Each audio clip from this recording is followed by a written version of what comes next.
కిరణమా Calvary తేజమా. దేవునికి స్తోత్రములు కలుగునుగాక. ఈ వర్తమానం వింటున్న దేవుని బిడ్డలకి ప్రభునామము నా వందనాలు.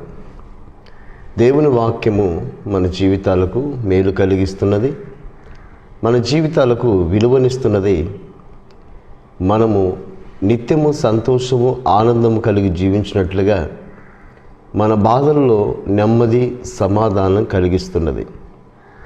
లోకంలో అనేక మాటలు మనం వింటూ ఆ మాటల ద్వారా మనము తాత్కాలికమైన ఆనందాన్ని అనుభవిస్తున్నాం. అయితే లోకపు మాటలు ఎప్పటికైనా మన జీవితాలను పాడు చేస్తాయి, మనకు శ్రమలను తెచ్చిపెడతాయి.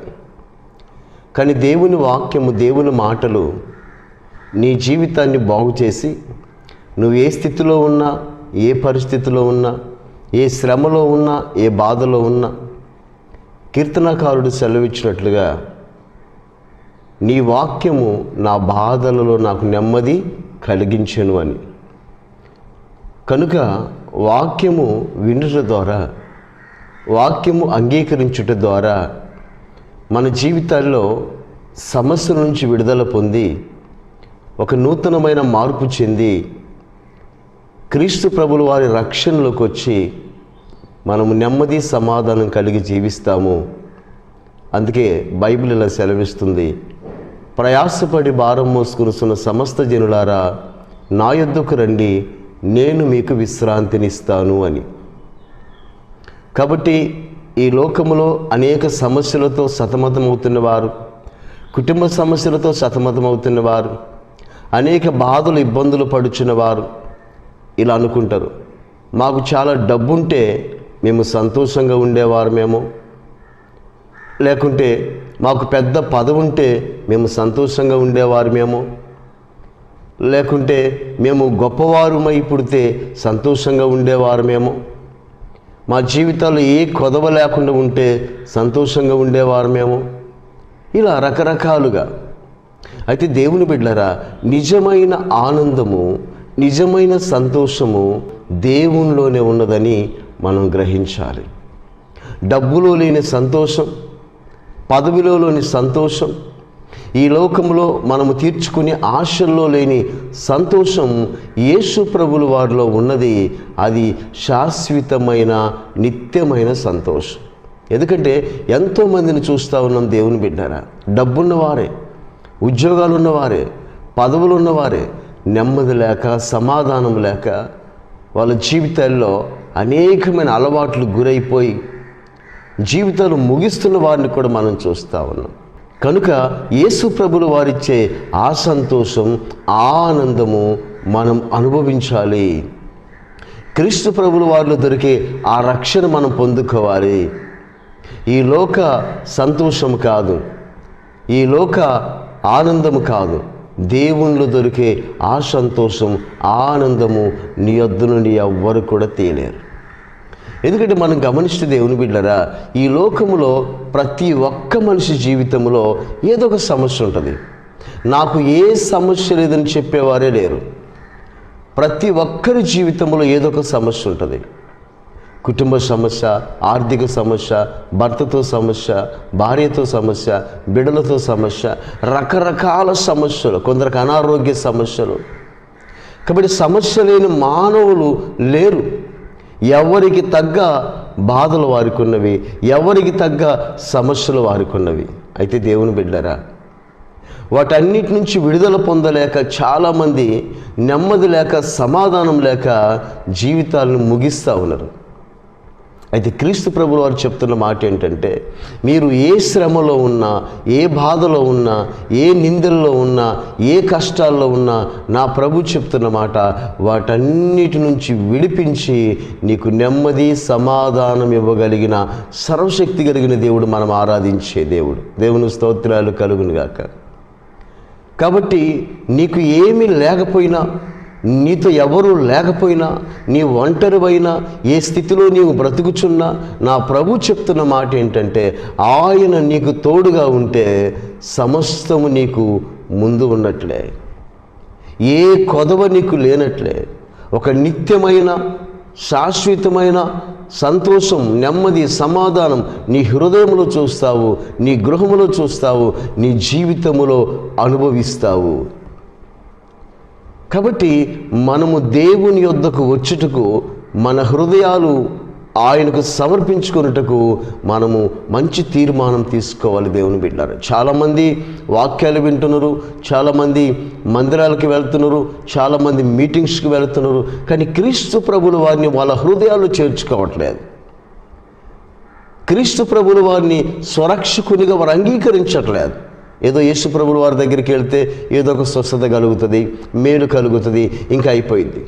యేసు ప్రభుల వారి దగ్గరికి వెళ్తే స్వస్థత కలుగుతుంది, మేలు కలుగుతుంది. అంత మాత్రమే కాదు, యేసు ప్రభుల వారిని నీవు నమ్ముకుంటే, రక్షణ పొందితే, ఆయన సన్నిధిని నువ్వు విడవకుండా వెళ్ళి ఆయన్ని ఆత్మతో నువ్వు ఆరాధించగలిగితే నా దేవుడు ప్రతినిత్యం నీకు మేలు చేస్తూ ఉంటాడు. ఒక చిన్న స్టోరీ చెప్తా మీకు నేను. ఒక డబ్బున్న వ్యక్తి తనకు పిల్లలు లేరని 3 అనాథ పిల్లల్ని తీసుకొచ్చి పెంచుకుంటా ఉన్నాడు. అయితే ఆ వ్యక్తి ఒకసారి వేరే దేశం వెళ్ళేటప్పుడు ఈ 3 అనాథ పిల్లల్ని పిలిచి ఇలా చెప్తున్నాడట, నేను వేరే దేశం వెళ్తున్నాను, మీకు ఏదైనా కావాలంటే అడగండి, నేను తీసుకొని వస్తాను, మీరు ఏది అడిగినా సరే అది నేను తీసుకొని వస్తాను అని. అప్పుడు వారిలో ఒక పిల్లవాడు ఇలా అడుగుతున్నాడట, అయ్యా నాకు మంచి వస్త్రాలు కావాలి, ఇదిగో ఇటువంటి వస్త్రాలు కావాలి, దయచేసి అవి నాకు తీసుకొని రండి అని. సరే తీసుకొస్తా అని చెప్తాడు ఆయన. ఇంకొక పిల్లవాడు అడుగుతున్నాడంట, నేను ఎప్పటి నుంచో మంచి షూ ఒకటి కొనాలని ఆశపడుతున్నాను, అటువంటి షూ నాకు కావాలి, మీరు తీసుకురండి అని అడిగిండట.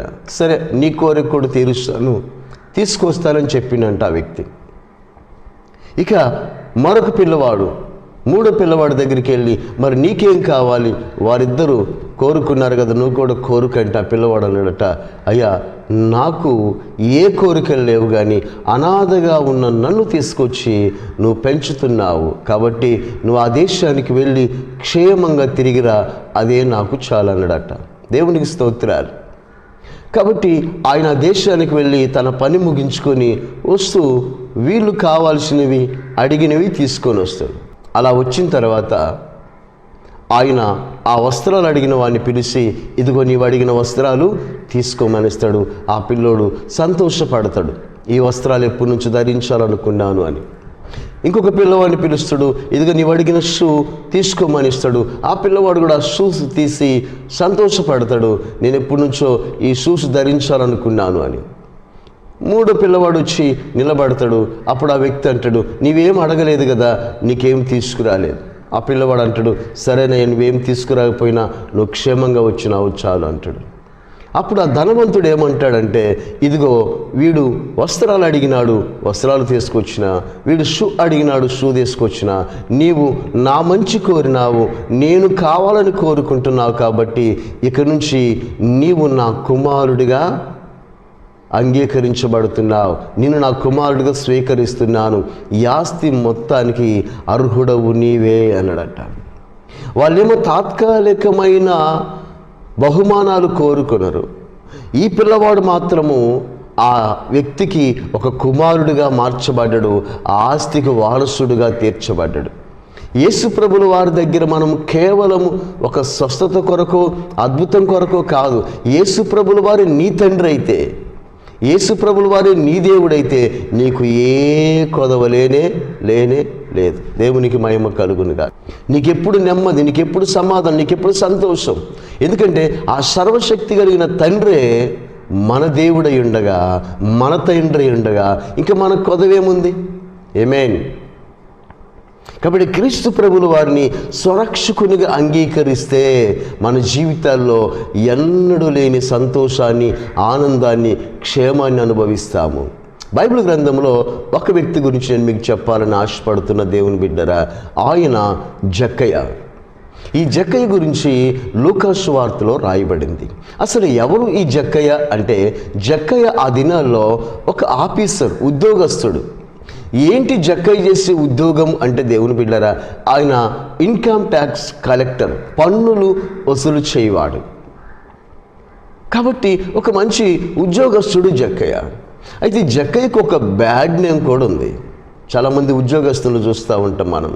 వాళ్ళకు వచ్చే శాలరీస్, జీతాలు చాలక లంచాలు తీసుకొని చిక్కిపోయి చెడ్డ పేరు తెచ్చుకొని ఆఖరికి జైలు పాలైన వారు, ఉద్యోగాలు పోగొట్టుకున్నవారు, అవమాన నిందలు అనుభవించిన వారు చాలామంది ఉన్నారు.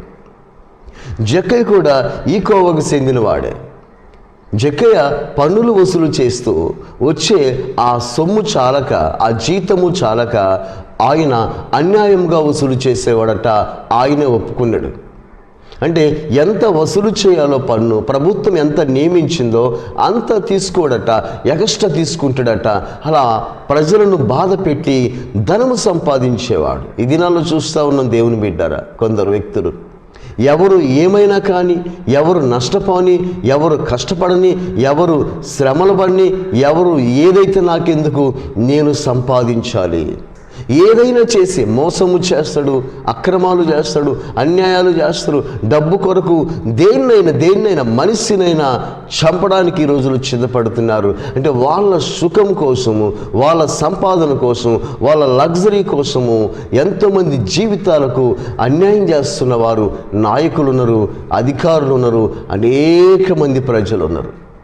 ఇతరులను బాధ పెట్టి, ఇతరులను కష్టపెట్టి, ఇతరుల దగ్గర అన్యాయంగా సొమ్ము సంపాదించుకున్న వారు చాలామంది ఉన్నారు. ఎప్పటికైనా వారు నష్టపోతారని బైబిల్లో రాయబడింది. మోసము చేసి సంపాదించిన ధనము వారిని నాశనమునికి తీసుకెళ్తుంది. దేవుని బిడ్డారా, జక్కయ్య కూడా ఈ కోవకు చెందిన వాడే. ఎప్పుడైతే జక్కయ్య ఒక లంచగొండిగా ఉన్నాడో, అన్యాయస్తుడిగా ఉన్నాడో, ప్రజల దగ్గర డబ్బు దోసుకుంటున్నాడో, నేనంట జక్కయ్యకి అసలు విలువ ఉందా? విలువ లేదు. ఒక మంచి వ్యక్తికి ఉన్న విలువ సమాజంలో చెడ్డ వ్యక్తికి ఉండదు. కాకపోతే తను డబ్బు సంపాదించవచ్చు, పెద్ద మేడ కట్టొచ్చు, లేకుంటే కారు కొనొచ్చు. సమాజంలో ఎవరు గౌరవించరు. ఒకవేళ పైకి సెల్యూట్ కొట్టినా, నమస్కారం అని పెట్టినా, పక్కకి వెళ్ళిన తర్వాత తిట్టుకుంటారు, వీడొక దొంగ, మోసగాడు, మంచివాడు కాదని. వాళ్ళకి అవసరం ఉంటే దగ్గరికి వెళ్ళి సెల్యూట్ కొడతారు, తర్వాత పక్కకెళ్ళి అనుకుంటారు చెడ్డవాడు అని. నీతి న్యాయములు కలిగి బ్రతికితే ఎప్పుడు కూడా నీవు తరతరాలు నీ కుటుంబం దీవించబడుతుంది.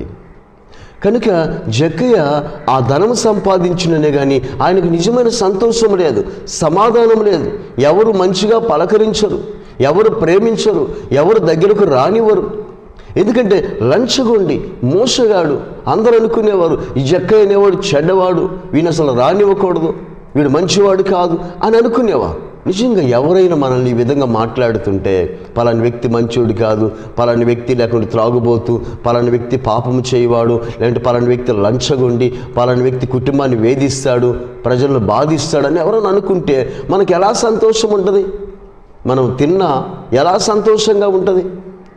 కాబట్టి మనకు ఏమీ లేకపోయినా, మనము తినుటకు మనకు ఏమీ లేకపోయినా, మనకు ధరించుకున్నట్టుకు మంచి వస్త్రాలు లేకపోయినా, ఉండుటకు మంచి నివాసం లేకపోయినా, మనకే కారులు బైకులు లేకపోయినా, పలాని వ్యక్తి మంచివాడు, పలానా ఆమె మంచిది అన్న ఒక పేరు సాక్ష్యం ఉంటే నిజంగా ఆ సంతోషం, ఆ విలువ ప్రపంచములో దేని ముందు రాదు.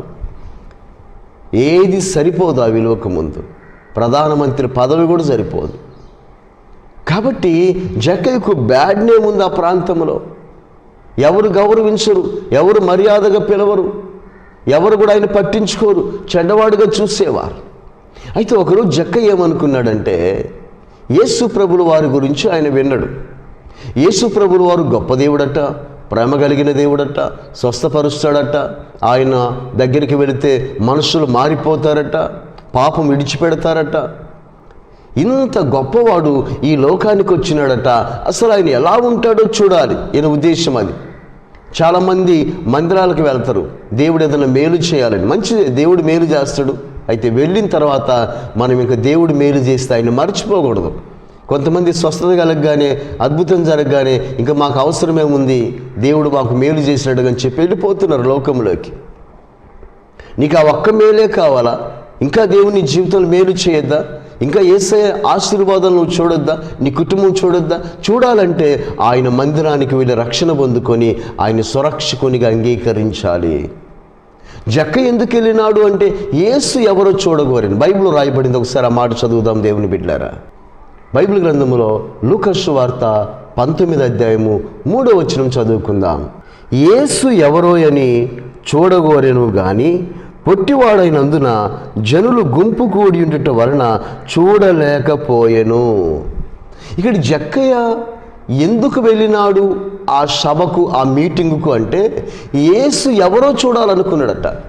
అంటే జక్కయ్య ఏ అవసరం కొరకు అక్కడికి వెళ్ళలేదు, ఏ స్వస్థత కొరకు అక్కడికి వెళ్ళలేదు, లేకుంటే డబ్బు కావాలి యేసయ్య దగ్గర ప్రార్థన చేయించుకుందామని వెళ్ళలేదు, ఏదో కోరికలుండి ఆ కోరికలు తీరడానికి యేసయ్య దగ్గర ప్రార్థన చేయించుకోవడానికి వెళ్ళలేదు.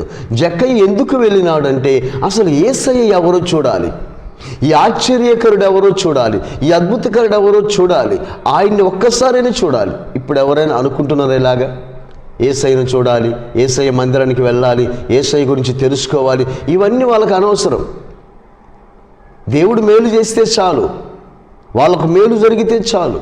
యేసయ్య గురించి, ఆయన ఆలోచన గురించి, ఆయన ఎందుకు ఈ లోకానికి వచ్చినాడా, ఎందుకు శ్రమలు పడ్డాడా, ఎందుకు రక్తం కార్చినాడా, ఎందుకు ఆయన మన కొరకు మరణించినాడా, ఆయనకు అవసరం ఏంటా అని వీళ్ళు అర్థం చేసుకోవట్లేదు. యేసు ప్రభువు ఈ లోకానికి వచ్చింది మన పాపములను ఆయన భరించి మనకు రక్షణ ఇచ్చి మనల్ని పరలోకానికి తీసుకువెళ్ళడానికి. ఇది తెలుసుకోవట్లేదు నేటి ప్రజలు. కాబట్టి జక్కయ్య యేసు ఎవరో చూడాలనుకున్నాడు, ఆయన గురించి తెలుసుకోవాలనుకున్నాడు. ఎస్, ఒకప్పుడు మోసగాడే, ఒకప్పుడు లంచగొండే, ఒకప్పుడు నిష్ప్రయోజకుడే, కానీ ఇప్పుడు యేసయ్యను చూడాలని ఆశ కలిగి ఉన్నాడు. అదే ఆశతో యేసయ్య దగ్గరికి వస్తాడు. దేవుని బిడ్డారా, యేసయ్య దగ్గరికి వస్తాడు. అయితే ఇక్కడ ఒక మాట రాయబడింది, పొట్టివాడైనందున చూడలేకపోయిను. చాలామంది ప్రభువుల వారి దగ్గరికి రావడానికి ఏదో ఒక సమస్య వాళ్ళకు అడ్డుపడుతూ ఉంది. జక్కయ్యకున్న సమస్య ఏంటంటే తన హైట్, పొట్టివాడు కాబట్టి యేసయ్యను చూడలేకపోతున్నాడు. చూడాలని ఆశ ఉంది. మనం చూడండి, ఒక రాజకీయ నాయకుడు వస్తే చూడటానికి ఎంత దూరమైన వెళ్తాం. ఒక సినిమా యాక్టర్ వస్తే వాళ్ళు ఘనకార్యం చేసినట్లు చూడటానికి ఎంత దూరమైన వెళ్తారు. కానీ యేసు ప్రభువుల వారి మీటింగ్లు జరుగుతున్నాయి, దైవ సేవకులు వస్తున్నారు, వాక్యము వినండి బాగుపడతారంటే మాత్రం ఎవరు పట్టించుకోరు. కాబట్టి జక్కయ్య యేసు ప్రభువుల వారిని చూడాలనుకుంటున్నాడు కానీ చూడలేకపోతున్నాడు. కారణం ఏంటంటే పొట్టివాడైనందున రాయబడింది. చాలామంది యేసయ్య దగ్గరికి ఎందుకు రావట్లేదంటే వారు అలవాట్లు నేర్చుకొని అవి మానుకోలేనందువలన రాలేకపోతున్నారు. కొంతమంది ఏమో వారి యొక్క కులాలు, మతాలు అడ్డం పెట్టుకొని యేసయ్య దగ్గరికి వెళితే నలుగురు ఏమనుకుంటారో, ఆయన మంచివాడే, గొప్పవాడే, ఆయన దగ్గరికి వెళ్ళడానికి నలుగురు ఏమనుకుంటారని చాలామంది పాపం భయపడుతున్నారు. యేసుక్రీస్తుల వారిది మతం కాదు, మార్గము. దేవుని బిడ్డరా, ఆయన అందరినీ కూడా ప్రేమించి ఏ భేదము లేదు, అందరూ పాపం చేసి దేవుడు అనుగ్రహించి మహిమను పొందలేకపోవచ్చున్నారని అందరినీ ప్రేమించి అందరినీ రక్షించి అందరికీ మేలు చేయాలనుకున్నాడే కానీ ఇది కులాలు మతాలు కాదు. ఒక మంచి మార్గములోకి ప్రభు మనల్ని నడిపించడానికే ఈ లోకానికి వచ్చింది. కొందరు వారికి ఉన్న పరిస్థితులను బట్టి, సమస్యలను బట్టి, ఇబ్బందులను బట్టి ప్రభు దగ్గరకు రాలేకపోతున్నారు. కొందరు మందిరానికి రావాలంటే భర్తే అడ్డుగా ఉంటున్నాడు, కొందరు మందిరానికి రావాలంటే బిడ్డలే అడ్డుగా ఉంటున్నారు, కొందరు మందిరానికి రావాలంటే తల్లిదండ్రులు అడ్డుగా ఉంటున్నారు, బంధుమిత్రులు అడ్డుగా ఉంటున్నారు. ఒక్కొక్కరిది ఒక్కొక్క సమస్య. అయితే దేవుని బిడ్డరా, జక్కయ్యకున్న సమస్య ఏంటంటే యేసు ఎవరో చూడగోరిని కానీ పొట్టివాడైనందున చూడలేకపోయాడు. అయితే దేవుని బిడ్డలారా, జక్కయ్య విడిచిపెట్టలేదండి. ఎలాగైనా యేసయ్యను చూడాలి, ఎలాగైనా ఆయన ఒక్కసారి చూసి నేను వెళ్ళాలి, ఇదే పట్టుదల, ఇదే నిర్ణయంతో ఆయన ఉన్నాడు. అదే ఆయన జీవితాన్ని మార్చివేసింది. ఎస్, యేసు ప్రభువుల వారు ఎవరిని విడిచిపెట్టే దేవుడు కాదు. ఆయన యొద్దకు వస్తే ఖచ్చితంగా మేలు చేయవాడు, ఆశీర్వదించేవాడు, ఆదరించేవాడు. మనుషుల్లాగా విడిచిపెట్టే దేవుడు కాదు. ఆయన ప్రేమ కలిగిన దేవుడు. నువ్వు రావాలి, ఆయన్ని చూడాలన్న మనసు నీకు ఉండాలి, ఆయన గురించి తెలుసుకున్న మనసు నీకు ఉండాలి, ఆయన రక్షణ పొందుకోవాలని ఆశ నీకుంటే తప్పకుండా దేవుడు నీతో మాట్లాడతాడు. జక్కయ్య ఇంకేం చేయాలో అర్థం కాక ఒక మేడి చెట్టు కనపడది, ఆయన మేడి చెట్టు ఎక్కుతాడు. ఇక్కడ ఒక విషయాన్ని గమనించండి. ఒక ఉద్యోగస్తుడు, ఒక ఆఫీసరు యేసు ప్రభువుల వారిని చూడండి ఏమి చేయడానికైనా సిద్ధపడుతుండు. ఎవరైనా నవ్వుకొని, ఏదైనా అనుకొని ఇంతకీ యేసయ్యని చూడాలి, మనం ఇలాగే ఉండాలి. ఎవరేమనుకుంటే మనకెందుకు, ప్రభు దగ్గరకు రండి, ఆయన తప్పకుండా కార్యం చేస్తాడు, మీతో మాట్లాడతాడు, నిత్య సంతోషాన్ని ఇస్తాడు. ఎలాగైనా యేసయ్యను చూడాలని చెప్పి మేడి చెట్టు ఎక్కి కూర్చొని ఆ మేడి చెట్టు మీద నుంచి చూస్తా ఉన్నాడు యేసు ప్రభుల వారిని. నాకు ఈ మాట చెప్పినప్పుడు అలా ఒక పద్యం గుర్తొస్తుంది. మేడి పండు చూడ మేలుమయుండు, పొట్ట విప్పి చూడ పురుగులుండు, పురుషులందు పుణ్య పురుషులు వేరయ, విశ్వదావిరమ వినురువేమ. జక్కయ్య హృదయం కూడా అప్పటి వరకు అంతే ఉంది. పైకి ఉద్యోగస్తుడిగా, డాంబికంగా, డబ్బున్నవాడుగా ఉన్నాడు, కానీ లోపల ఆయనకు నెమ్మది లేదు, సమాధానం లేదు, సంతోషం లేదు. ఎప్పుడైతే యేసు ప్రభులు వారిని చూసినాడో ఆయనకు తెలియని ఒక సంతోషం ఆయన హృదయంలోకి వచ్చింది. యేసయ్యను చూస్తూ అలాగే ఉండిపోయిండు. యేసయ్యను చూస్తూ అలాగే ఉండిపోయిండు. ఆ సమయంలో దేవుని బిడ్డలారా, బైబిల్ రాయబడింది, యేసు ప్రభులు వారట ఆ మేడి చెట్టు దగ్గరికి వచ్చి నిలబడ్డాడంట. ఏంటి, యేసు ప్రభుల వారు మేడి చెట్టు దగ్గర నిలబడని అందరూ ఆశ్చర్యపోతున్నారు. జక్కయ్య కూడా పైనుండి ఆశ్చర్యపోతున్నాడు. ఒకవేళ నీడ కోసం వచ్చిండేమో అనుకున్నారు. కానీ యేసు ప్రభుల వారు ఏమంటుండో చూద్దామా? లూకా సువార్త 19:5 ఇలా రాయబడింది, యేసు ఆ చోటికి వచ్చినప్పుడు కన్నులెత్తి చూసి, జక్కయ్య త్వరగా దిగుము, నేడు నేను నీ ఇంట నుండవలసి ఉన్నదని అతనితో చెప్పగా, జక్కయ్య ఏమంటూ తెలుసా? నేను నీ ఇంట్లో ఉండాలనుకుంటున్నాను, నువ్వు త్వరగా దిగిరా. ఎస్, యేసు ప్రభుల వారిని చూడటానికి ఆయన ఇంటి దగ్గర నుంచి వచ్చి మేడి చెట్టు ఎక్కి తొంగి చూస్తున్నాడు. ఇప్పుడు యేసయ్య ఏమంటున్నాడు? నువ్వు ఆశపడ్డావు గనుక, నేను కావాలని కోరుకున్నావు గనుక, నన్ను చూడాలనుకున్నావు గనుక ఇప్పుడు నేనేం చేస్తానో తెలుసా? అసలు నేనే నీ ఇంటికి వస్తా పద. దేవుని స్తోత్రాలు.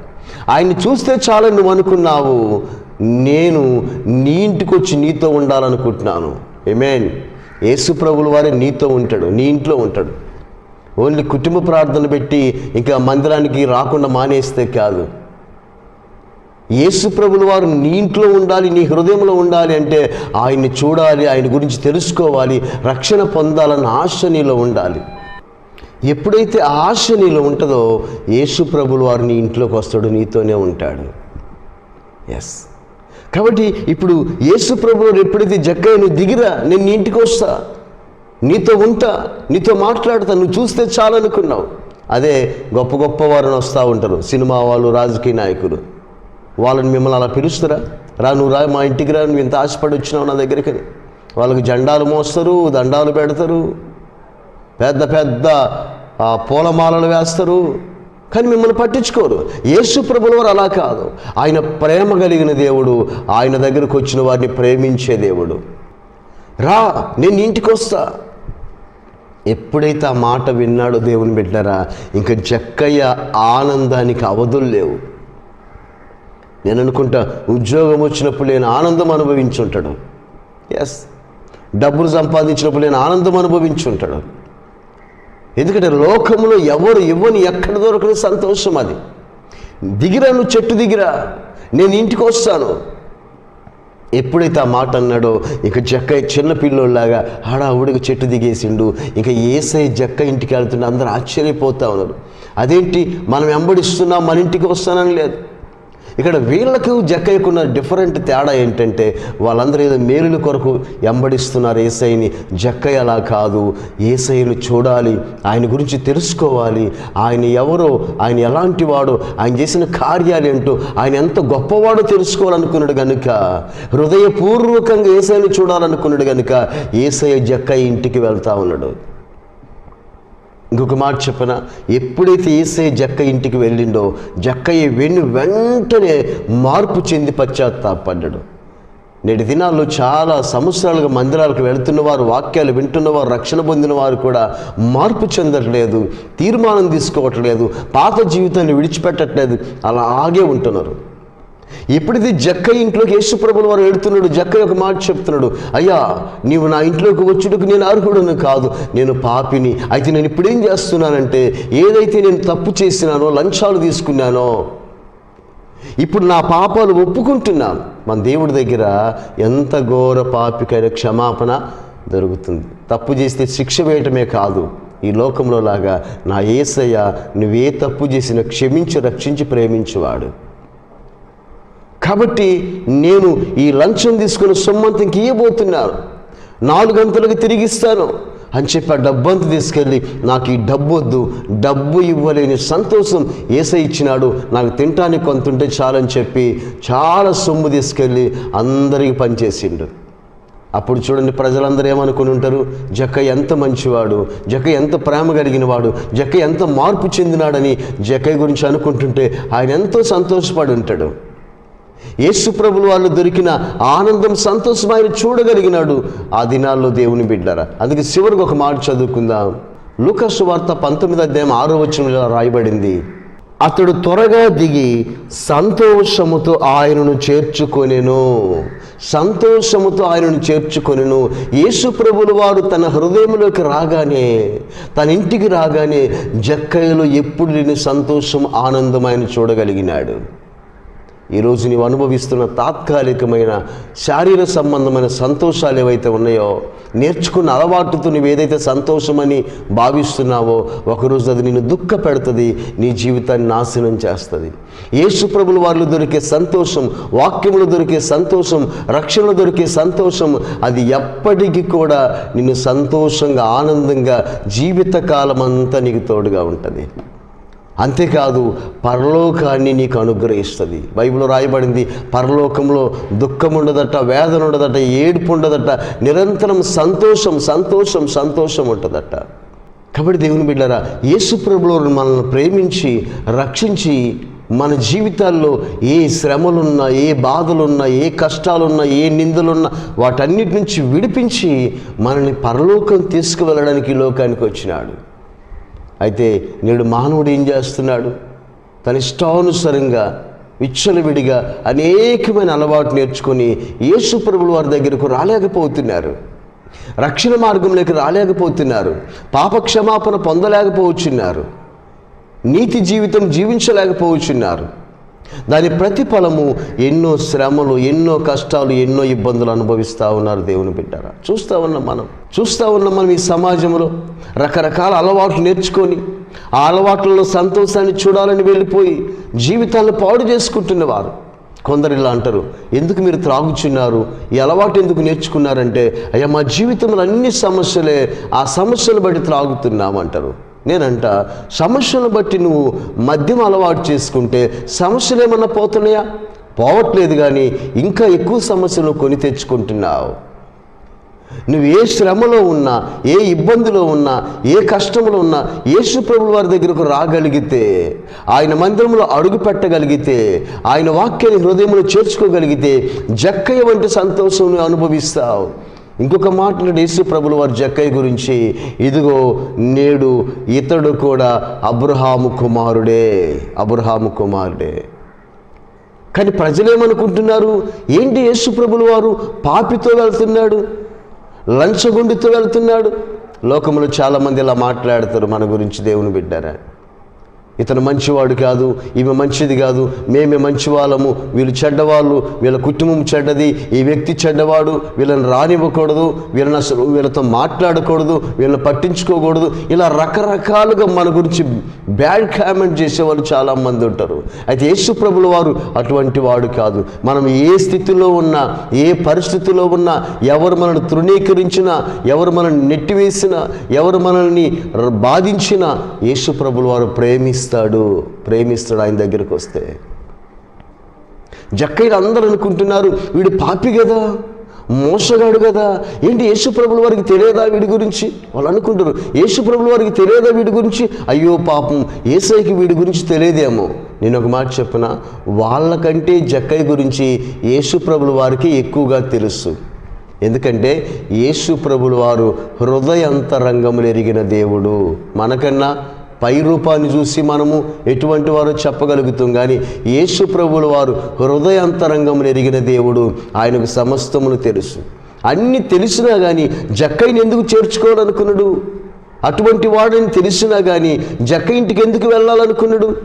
ఈ ప్రజలకు తెలియని సంగతులు కూడా జక్కయ్య సంగతులు యేసుప్రభుల వారికి తెలిసిన యేసయ్య నా దగ్గరకు వచ్చి తన జీవితం మార్చుకోవాలనుకున్నాడు గనుక నేను అతన్ని ప్రేమిస్తున్నాను. కాబట్టి దేవుని బిడ్డలారా, లోకంలో మనుషుల వలె చిన్న పొరపాటు చేసినా క్షమించకుండా చేదురించి నెట్టివేసి కొట్టాలి, చంపాలి, ఇలా చేయాలి, అలా చేయాలి అనేవాడు కదా యేసుప్రభుల వారు. ఒక పాపపు స్త్రీ కూడా రాళ్లతో తరంబడుతున్నప్పుడు యేసుప్రభుల వారు అడుగుతాడు, ఎందుకు ఈమెను ఇలా కొడుతున్నారు రాళ్లతోని? అప్పుడు వాళ్ళు చెప్తారు, అయ్యా పాపము చేసిన స్త్రీని రాళ్లతో కొట్టమని మోషే ధర్మశాస్త్రం ఉంది కదా, శిక్షించడము మంచిదే కదా అని. అప్పుడు యేసుప్రభుల వారు ఏమంటున్నాడు, సరే ఈమె పాపినా, శిక్షించండి అని అనలేదు. నిజంగా అది ధర్మశాస్త్రంలో అలా ఉన్నా యేసుప్రభుల వారు ఏమంటున్నాడంటే, ఈమె నిజంగా పాపి అని మీరు చంపాలనుకుంటున్నారు, ధర్మశాస్త్ర ప్రకారం నేను కూడా ఒప్పుకుంటాను. అయితే ఒక పని చేయండి, మీలో పాపము లేని వాడెవడో మొదట ఆమె మీద రాయి వేయండి. ఈ మాట చెప్పగానే ఎవరు రాయి వేయలేదట. అంటే ఇక్కడ ఒక విషయాన్ని గమనించాలి, అందరిలో ఏదో ఒక పాపం ఉంది కానీ బయటపడలేదు కాబట్టి దొరికినోళ్ళే దొంగ అన్నట్లుగా ఈమెను రాళ్ళు తీసుకొని తరుముతున్నారు. నేటి సమాజం అలాగే ఉంది. వారి పాపాలు బయట పెట్టరు. ఇతరులు చిన్న పొరపాటు చేసినా వారి కంట్లో దూలం ఉన్న ఇతర కళ్ళలో నరుసులు వెతుకుతూ ఉంటారు. అప్పుడు యేసుప్రభువు వారు ఆమెతో ఒక మాట చెప్తున్నాడు, అమ్మా నిన్నెవరు శిక్షించలేదంటే, లేదయ్య అంటే, నేను కూడా శిక్షించనమ్మా, ఇక నీ వెళ్ళి పాపము చేయకు. ఇక్కడ యేసుప్రభువు వారి ఉద్దేశం ఏంటంటే, నువ్వు ఏ పరిస్థితుల్లో ఉన్నా, ఏ బలహీనతలో ఉన్నా, తెలుసో తెలియక నువ్వు ఏ పొరపాటు చేసినా నా ప్రభు చెప్తున్న మాట, ఆయన దగ్గరకు వస్తే నీకు క్షమాపణ దొరుకుతుంది. తప్పు చేసిన వాడు కోర్టుకి వెళితే లేకుంటే పోలీస్ స్టేషన్కి వెళ్తే వాళ్ళకి శిక్ష పడుతుంది. పొరపాటు చేసిన వాడు నా యేసుప్రభుల వారి దగ్గరికి వస్తే వారికి క్షమాపణ దొరుకుతుంది. అయితే ప్రభు ఒక మాట చెప్తాడు, ఇంకెప్పుడు కూడా అటువంటి పొరపాటు మీరు చేయవద్దు అని. అందుకే దేవుని బిడ్డలారా, ఆయన ప్రేమ కలిగిన దేవుడు, ప్రేమించే దేవుడు, విడువని దేవుడు, ఎడబాయిన దేవుడు. ఆయన యొద్దకు వస్తే నీ జీవితంలో ఎన్నడూ లేని సంతోషాన్ని, ఆనందాన్ని పొందుకుంటావు. నువ్వు ఇప్పటివరకు ఏ బాధలో ఉన్నావు, ఏ కష్టాల్లో ఉన్నావు, ఏ నిందల్లో ఉన్నావు, ఏ శ్రమల్లో ఉన్నావు, నా ప్రభు చెప్తున్న మాట ఈ సమయంలో, దేవుడు నీ జీవితాన్ని మారుస్తాడు, నీ జీవితాన్ని బాగు చేస్తాడు, నీ కొరతలు తీరుస్తాడు, నిందల అవమానాలు కొట్టివేస్తాడు, నీకు నిత్యమైన సంతోషాన్ని ఇస్తాడు. ఆయన యొద్దకు రా. డబ్బు ఇవ్వని సంతోషం, వెండి బంగారాలు ఇవ్వని సంతోషం, బంధు జనాంగం ఇవ్వని సంతోషం, ఈ లోకంలో ఎక్కడ దొరకని సంతోషం నా ప్రభువులో ఉంది. అది ఆయన నీకు ఇవ్వాలనుకుంటున్నాడు.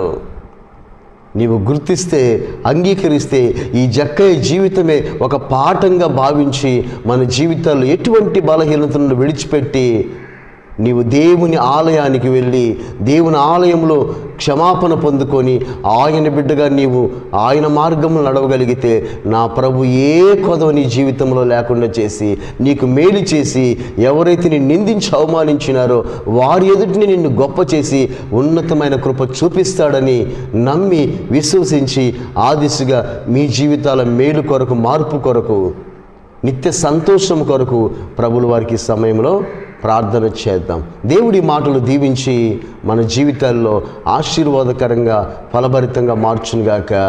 ఆమేన్. పరిశుద్ధుడా, కృపగల నాయన యేసయ్య, మీ పవిత్రమైన పరిశుద్ధమైన పాదములకు వేలాది వందనాలు, స్తుతులు, స్తోత్రాలు చెల్లిస్తున్నాం. మీరు సెలవిచ్చిన ప్రతి మాటను బట్టి స్తోత్రాలు తండ్రి. నిజమైన సంతోషం ఈ లోకములో ఎక్కడుంది? చాలామంది రకరకాల అలవాట్లు నేర్చుకొని ఆ అలవాట్లలో దొరికే సంతోషం వైపు వెళ్ళుచున్నారు. అయితే మీరు అంటున్నారు అది తాత్కాలికమైన సంతోషము, అది ఒకరోజు మీ జీవితాన్ని పాడు చేస్తుంది అని. నిజమే దేవా, అనేకమైన అలవాట్లు నేర్చుకొని ఇదే సంతోషమని ఆరోగ్యాలను, జీవితాలను, కుటుంబాలను పాడు చేసుకుంటున్నారు. అటువంటి బిడ్డలు ఎవరైనా మాటలు వినుంటే ఆ బిడ్డల జీవితాల్లో మార్పు దయచేయండి. ఆ బిడ్డల జీవితాల్లో మీరిచ్చే నిజమైన సంతోషాన్ని దయచేయండి, మేలు చేయండి. స్తోత్రాలు. ఈ మాటలు విన్న వారందరి జీవితాల్లో ఈ మాటలు దీవెనకరంగా, ఆశీర్వాదకరంగా, ఫలభరితంగా మార్చి సహాయము చేయండి. మీ మెండైన దీవెనలు, నిండైన కృపను ప్రతి బిడ్డకు దయచేయండి ప్రభువా. ఎంతమంది అయితే వారి గృహాల్లో ఈ మాటలు వింటున్నారో, ఎంతమంది అయితే ఈ మాటలు వింటున్నారో వారందరినీ కూడా మీరు దీవించండి, ఆశీర్వదించండి. ఈ నిత్య సంతోషము, ఈ మేలు, ఈ కృప, ఈ క్షేమము వారి వ్యక్తిగత జీవితాల్లోనూ, వారి గృహాల్లోనూ, వారి కుటుంబాల్లోనూ దయచేసి మీరు సహాయము చేయండి. ఎవరైనా రోగులుగా ఉన్నారా ప్రభు వారిని స్వస్థపరచండి తండ్రి. ఎవరైనా అపవాది చేత పీడించబడుతున్నారా ప్రభు, విడుదల దయచేయండి ప్రభు. ఏ కొరతలున్నా, ఏ అక్కర్లున్నా, ఏ సమస్యలను తొలగించండి ప్రభు. ఈ మాటలు ప్రతి ఒక్కరి జీవితాల్లో మేలుకరంగా, దీవెనకరంగా, ఆశీర్వాదకరంగా మార్చి మీ నెమ్మది, సమాధానం, మెండని దీవెన ప్రతిపెడకు దయచేసి మీరే మహిమ, ఘనత, ప్రభావాలు పొందుకొని సహాయము చేయమని యేసయ్య నామములో అడిగి వేడుకొనుచున్నాము తండ్రి. ఆమేన్. దేవునికి స్తోత్రాలు. ఈ మాటలు విన్న ప్రియ దేవుని బిడ్డలందరికీ ప్రభునామమున మరొకసారి నా వందనములు. నీ వాక్యము